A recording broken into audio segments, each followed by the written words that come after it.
Jemi rikthyer në studio, do të përqendrohemi tani në një bisedë shëndetësore që pa diskutim të gjithë ju keni dëgjuar, nëse keni patur apo jo raste në familjet tuaja, populli e quan mishi huaj në hundë, që ndodh shpesh edhe tek fëmijët e evidentohet dhe të trajtohet gjithashtu.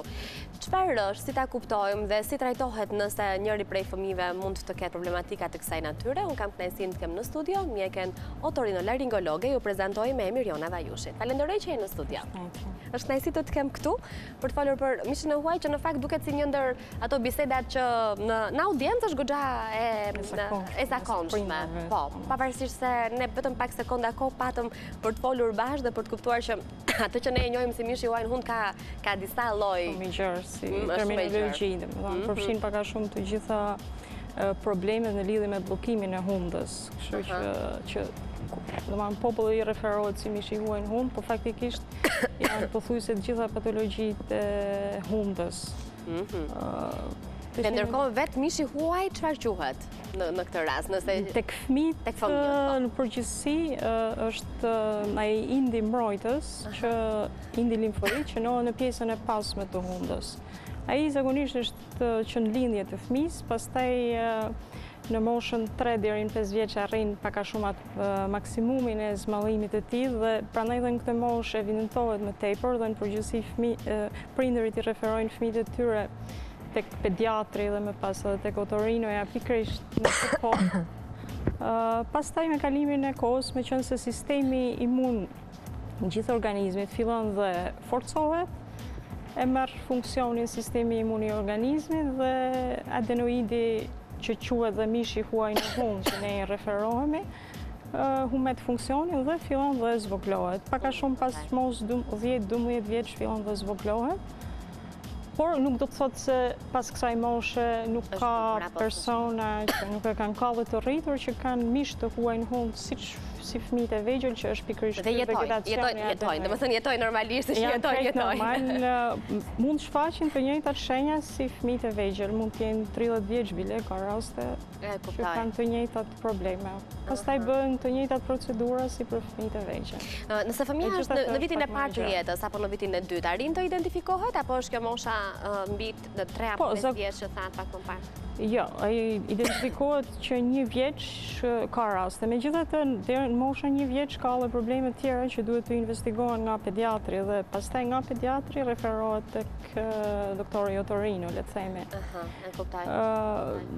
Tash cilat janë shenjat, se këto janë ato të parat që referojnë prindin tek pediatri, pastaj tek otorinoja.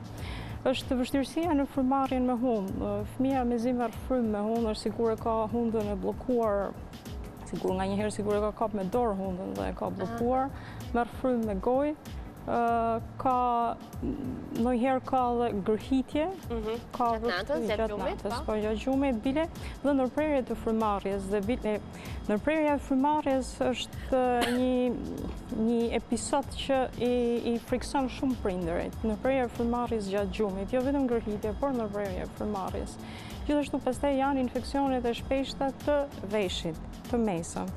Dhe grumbullimi i likidit në veshin e mesëm, jo tamam otite akute, por janë infeksione me grumbullim të lëngut në veshin e mesëm që fëmia i ka që fëmia i shpreh me ulje të dëgjimit, që prindi i kupton, nuk do të thotë që me do e mos të ketë dhimbje veshit, thjesht fëmia nuk dëgjon, rrit volumin e televizorit dhe prindi arrin ta perceptojnë këtë problem të fëmijës. Problemet e tjera janë sinuzitet e shpeshta që ka fëmia. Janë probleme që lidhen me paraqitjen e fytyrës, ka një fytyrë së zgjatur. Nuk arrin që të mbyllet mirë goja, kanë malokluzion dhe bile në këto rastet e malokluzionit, prindërit i referojnë radhë parë tek ortodonti, dhe pastaj nga ortodonti prap referohet tek ne në mënyrë që të trajtohet në radhë të parë frymëmarrja nga hunda dhe pastaj problemi ortodontik. Kuptoj. Pra ka njësër simptomash të lehtësueshme deri diku apo shqetësuese për një shqetësuese faktikisht është kjo ndërprerja e frymëmarrjes gjatë gjumit, që quhet apnea obstruktive e gjumit, që varet nga shkallët pastaj. Kështu që mund të jetë agravuar, nga njëherë duhet dhe idealja do të ishte që fëmia të bante një studim të gjumit që të vlerësonte sa e thellë është kjo dhe sa emergjente etj, sa përsëritet në orë. Domethënë 2 dhe sipër konsiderohet apne gjumi 2 episode gjatë një ore, kur bjen oksigjenimi nën 92% konsiderohet apne gjumi. Gjitha këto vlerësohen faktikisht me studimin e gjumit. Megjithatë, edhe një vlerësim klinik është i mjaftueshëm pak a shumë për një otorino për ta përcaktuar sa i rënd është ky adenoidi apo mishi i huaj në hund tek fëmijët që e quan populli, le të themi. Dhe zakonisht vlerësimi bëhet nëpërmjet që është dhe metoda më e mirë nëpërmjet fibronazoskopit, që është vlerësim endoskopik, shef se sa bllokohet pasazhi i ajrit në humb, gjithashtu dhe sa bllokohen ato tubat e ustakit, hapjet e tubave të ustakit që janë pikërisht zonat nëpërmjet të cilave aeroset veshi mesëm. Domethënë janë pikërisht zonat që favorizojnë dhe zhvillimin e infeksioneve të shpeshta të veshit mesëm. Megjithatë, referuar atyre simptomave të para që ju thatë, ndoshta fillimisht mund të mendohet edhe për një viroz apo jo. Po, dyshim që punë të bllokuara, edhe dhimbjet e veshit ndodhin shpesh, duke qenë se janë kanale të gjitha të lidhura bashk, probleme me frymarrjen, të gjitha këto deri diku janë situata të zakonshme për një fëmijë 2-3 vjeçar apo jo. Nëse kur duhet të shqetësohemi, kur duhet të mendojmë se ka më shumë se sa thjesht sekrecione apo dhimbje veshi edhe si pasojë një viroze. Normalisht nëse zgjasin në kohë mund të jetë ky një tregues apo? Nëse zgjasin në kohë, nëse edhe pavarësisht trajtimit simptomat vazhdojnë, pak a shumë është pediatri, siç ju thash edhe një herë, ai që shef në dinamik fëmin dhe vlerëson që pavarësisht trajtimit fëmia nuk ka një përmirësim të frymarrjes nga huma apo infeksione të shpeshta të veshëve apo sinuzite. Kështu që gjitha edhe apnejën e gjumit edhe një herë po e theksoj sepse është shumë e rëndësishme apneja e gjumit në fëmijë sepse ndikon tek ajo performanca e fëmisë gjatë ditës. Një fëmijë që nuk ka një gjumë cilësor për shkak të këtyre ndërprerjeve të frymarrjes, nuk ka performancë intelektuale gjatë ditës. Edhe një rritje po njësoj, jo? E njëjta gjë është për të rriturit, por gjumë të qeta. Pikërisht ka shumë e rëndësishme kjo trajtimi apnejës së gjumit të fëmijët, sepse fëmijët gjatë natës prodhojnë hormonin e rritjes dhe në qoftë se për një moment nuk ka një gjumë cilësor, atëherë dhe fëmija nuk rritet fizikisht. Kështu që është shumë e rëndësishme kjo pjesë, jo vetëm tek përveç të rriturit është më komplikuar në situatat e tjera për smundjet e tjera etj. Kështu që duhet përveç që favorizon dhe smundjet metabolike, edhe që në fëmijëri një fëmijë që nuk ka një gjumë cilësor, ka probleme për smundje metabolike si diabeti etj. Favorizohen. Pra është një zinxhir i gjatë që nis herët dhe na shoqëron gjatë gjithë jetës, duke lënë gjurmët e veta. Gjithashtu dhe për infeksionet e veshit të mesëm është e rëndësishme që të trajtohet në kohë ky mishi i huaj në hund që thot populli apo vegetacioni adenoid që i themi ne. Kështu që do një vlerësim të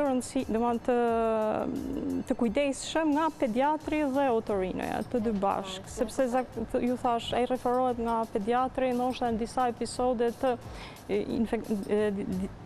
infeksioneve të veshit të mesëm nuk është se është parë nga otorinoja, kështu që duhet që të investigohet mirë. Megjithatë duhet të kihet parasysh nga prindëri që jo pse trajtohet adenoidi, do të thotë që fëmija nuk do të bëjnë infeksione të veshit të mesëm. Pse? Sepse problemet e veshit mesëm lidhen me aerosjen e veshit mesëm. Dhe nuk lidhet vetëm me adenoidin apo mishin e huaj në hund, është edhe një mos funksionimi i mirë i tubit të ustakit që favorizon këto infeksione. Kështu që ka fëmijë që kanë shumë adenoide Dhe nuk kanë infeksione në vesh dhe kundërta, nuk kanë fare adenoide dhe kanë infeksione në vesh. Por hiqet një faktor favorizues i këtyre infeksioneve. E kuptoj. Dhe pasi është diagnostikuar dhe është mbërritur në konkluzionin se fëmia ka prezent mish të huaj, po e quaj kështu në hund.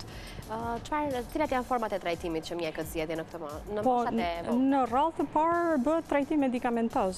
Një ndër këto trajtime janë antibiotikët në varësi të situatave, të situatave infeksioze, sepse në situata infeksioze mishi huaj apo adenoidi ka tendencë të zmallohet, sepse pikërisht ai është ind limfoid dhe menjëherë në infeksion e zmallohet. Dhe pastaj mund përdoren dhe ilaçe të tjera lokale, në të cilat mund përmendin kortizonikët lokal. Mometazoni është më i efektshëm në të tilla raste, i cili bën një reduktim të adenoidit.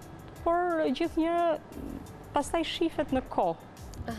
Nëse fëmia nëse është shumë e zmalluar, mbi 70% masa adenoidit që bllokon atë kuanën posteriore, pjesën ku ajri kalon nga hunda në pjesën mbrapa hundët, le të themi. Në përgjithësi tendenca nuk është që të tërhiqet adenoidi, është shumë i madh për të tërhequr me sprej lokal. Megjithatë, ka prindër që janë të frikësuar nga interventi kirurgjikal dhe gjithnjë presojnë që kështu që kur është e nevojshme të bëhet ndërhyrje kirurgjikale? Pikërisht, ndërhyrja kirurgjikale bëhet kur është, por indikacionet tamam janë vështirësia në frymëmarrjen me humë, e shohin prindërit e fëmin, janë pikërisht është apnea e gjumit, janë infeksionet e veshit mesëm, sinuzitet e shpeshta, problemet e malokluzionit që referohen nga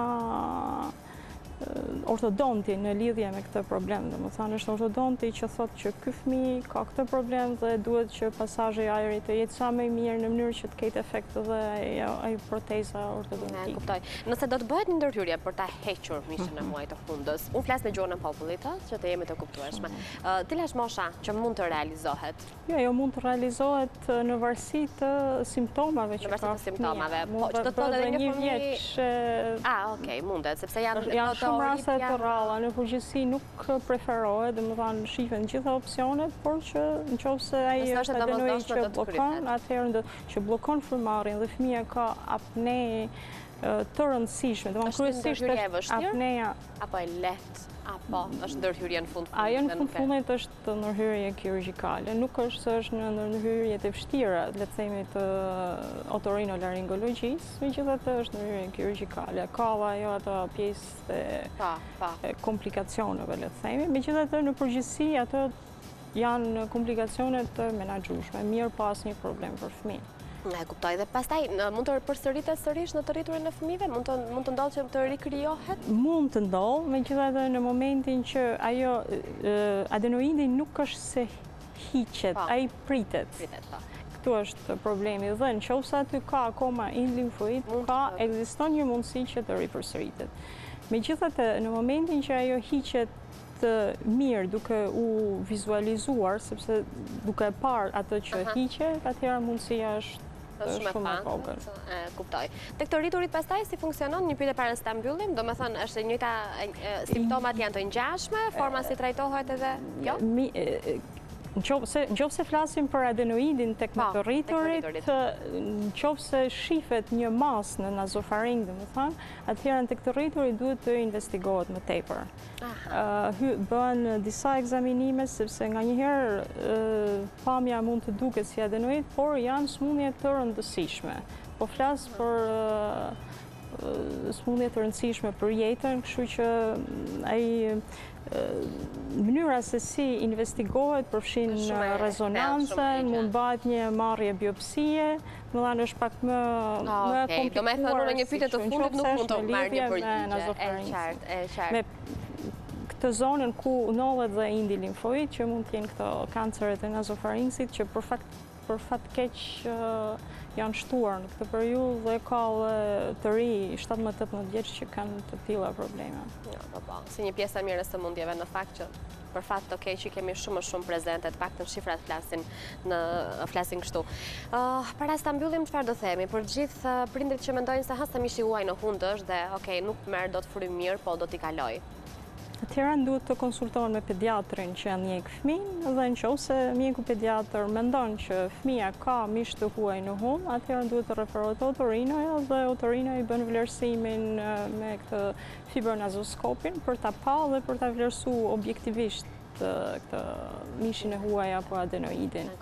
Mund vlerësohet dhe me radiografi anësore, le të themi, por idealja është duke e parë me endoskop. Ne, kuptoj. Unë falenderoj shumë për kohën në këtë studio dhe për informacionet që na solle sot për publikun që po e quajmë dhe pacientët. Ne si të kisha në studio, punë të mbarë.